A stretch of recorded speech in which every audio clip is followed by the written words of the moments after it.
يا مساء الخير، عاملين ايه؟ يا رب تكونوا بخير. والنهارده جوله جديده من جولاتنا في شوارع القاهره. وجولات النهارده بما اننا في ايام كريمه هنكمل جولاتنا في شوارع القاهره الاسلاميه. ويلا بينا نبتدي جولتنا اللي هتكون من مسجد السلطان المؤيد شيخ اللي موجود جنب باب زويله وقصاد سبيل نفيسه البيضاء في شارع المعز. مسجد المؤيد شيخ اللي هندخله دلوقتي هو واحد من أجمل المساجد التاريخية واللي ليه قصة غريبة هنحكيها النهاردة مع بعض. ويلا بينا نبتدي جولتنا في مسجد السلطان المؤيد شيخ.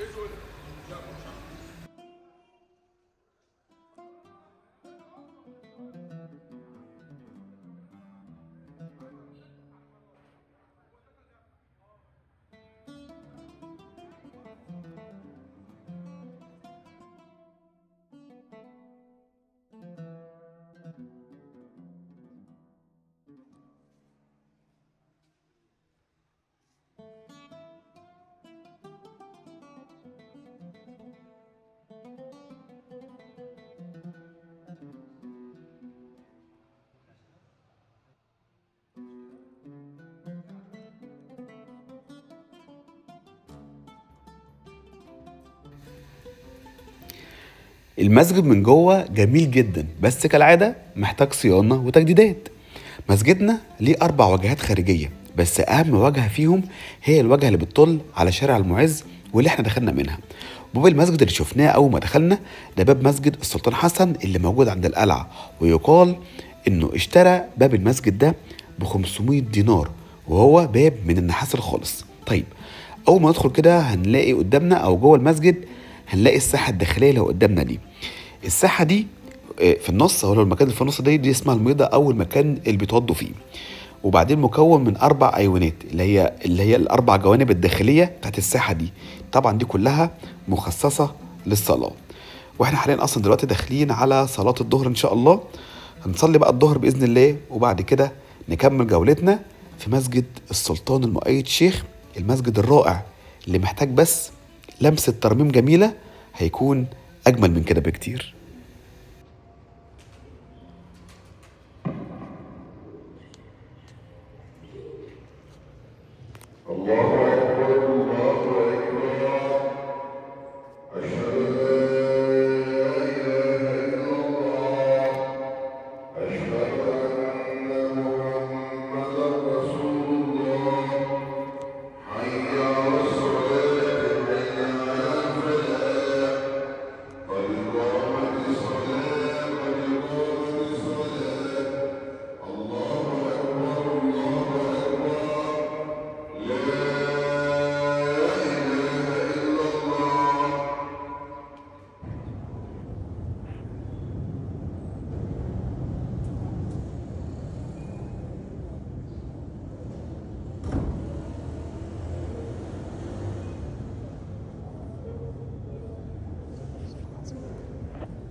المؤيد شيخ هو السلطان المؤيد أبو النصر سيف الدين شيخ المحمودي الجركسي، وهو واحد من سلاطين دولة المماليك الجراكسة، وحكم مصر في فترة من 1412 ل 1421 ميلاديا. اتولد سنة 1368 وكان أصله جركسي، وفي سن ال 12 سنة اتباع كمملوك، واللي اشتراه محمود شاه اليزدي، وعشان كده لقبوه بالمحمودي. وبعدها اشتراه الأمير برقوق، لكن الأمير برقوق اهتم بيه وبتربيته وتعليمه، وعلمه فنون القتال والفروسية. ولما برقوق بقى سلطان لمصر، بدأ المؤيد شيخ ياخد مناصب كبيرة في مصر، وبقى واحد من كبار أمراء السلطان برقوق. نيجي بقى لأكتر حاجة مشهور بها المسجد، وهو إن المسجد كان سجن قبل ما يكون مسجد. تعالوا نعرف القصة. المؤيد شيخ كان واحد من أمراء المماليك، وكان طالع بسرعة في المناصب، لكن الدنيا قلبت عليه لما حصل صراع على الحكم بينه وبين السلطان فرج ابن برقوق. السلطان فرج مسكه ورماه في السجن، وكان السجن ده اسمه خزانة شمائل، اللي كان واحد من أسوأ وأرعب السجون ساعتها. المؤيد شيخ وقتها كان فاقد الأمل تقريبا، لكن نظر وقال لو خرجت من السجن ده وبقيت سلطان ههدمه وابني مكانه مسجد لله. الحظ لعب مع المؤيد شيخ، واتجمعت مجموعة من الأمراء اللي كانوا معارضين الحكم السلطان فرج ابن برقوق، وعملوا انقلاب عليه. وفي وسط الفوضى دي المؤيد شيخ خرج من السجن وبدأ يحارب لحد ما قدر يسيطر على الحكم سنة 1412 ميلاديا.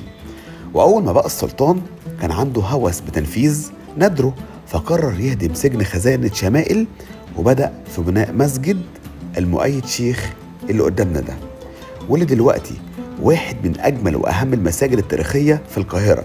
مش بس كده، ده اشترى أراضي وحارات حوالين السجن عشان يوسع المسجد، وكمان اشترى بوابة مسجد السلطان حسن اللي قلنا دفع فيها 500 دينار. ولما المسجد خلص سنة 1417 ميلاديا عمل السلطان احتفال ضخم وحط فسقية له حوض مية مليانة سكر عشان الناس تاخد منها. المسجد ساعتها طلع تحفة معمارية لدرجة ان السلطان العثماني سليم الأول لما دخل مصر سنة 1517 شاف المسجد ده وانبهر بيه جدا وقال دي عمارة ملوك.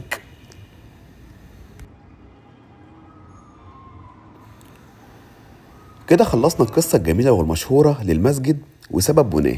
تعالوا أحكي لكم رواية صعبة وحزينة للسلطان المؤيد شيخ. المؤيد كان ليه ابن اسمه إبراهيم الصرمي، وكان محبوب جدا جدا بين الناس، خصوصا إنه كان قائد الجيش وقت أزمة الطاعون وساعد الناس وحمى البلد. نجاحه ده خلاه قريب من قلوب الناس، وده اللي خلى بعض قادة المماليك يخافوا ويغيروا منه. واحد من القادة الكبار راح للمؤيد شيخ وقال له إن ابنك إبراهيم ناوي يعزلك وياخد الحكم مكانك. المؤيد رغم إنه كان ذكي لكن للأسف صدق الكلام ده، وبدل ما يتحقق أو يواجه ابنه خد أسرع قرار في حياته ودس لابنه السم في الأكل وقت العشاء. بعد ما مات إبراهيم المؤيد شيخ اكتشف إنه اتضحك عليه، وإن ابنه كان بريء، وإن الوشاية دي كانت مجرد مؤامرة من ناس كانوا عايزين يشيلوه هو وابنه من الحكم. بس للأسف كان فات الأوان وابنه مات.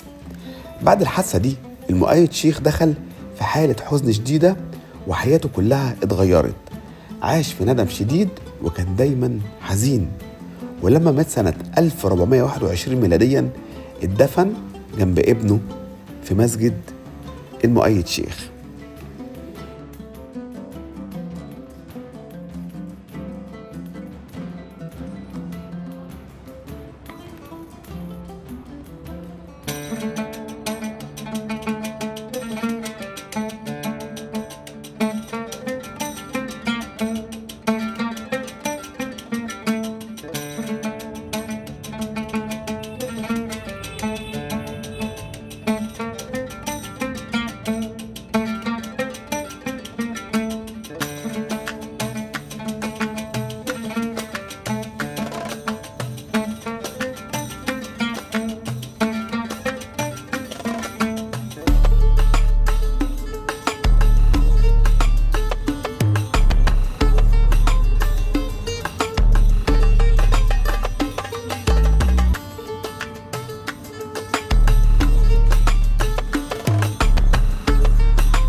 في النهاية نقدر نقول إن المؤيد شيخ اتحبس في سجن خزانة شمائل، وبعد سنين من المعاناة والانقلابات بقى سلطان، وهدم السجن وحوله لواحد من أعظم المساجد في القاهرة. قصته فيها كتير من الصعود والسقوط، القوة والندم، وفضل اسمه مرتبط بالمسجد اللي كان زمان سجن بيعذب فيه الناس. ودي كانت حلقتنا النهاردة عن مسجد السلطان المؤيد شيخ.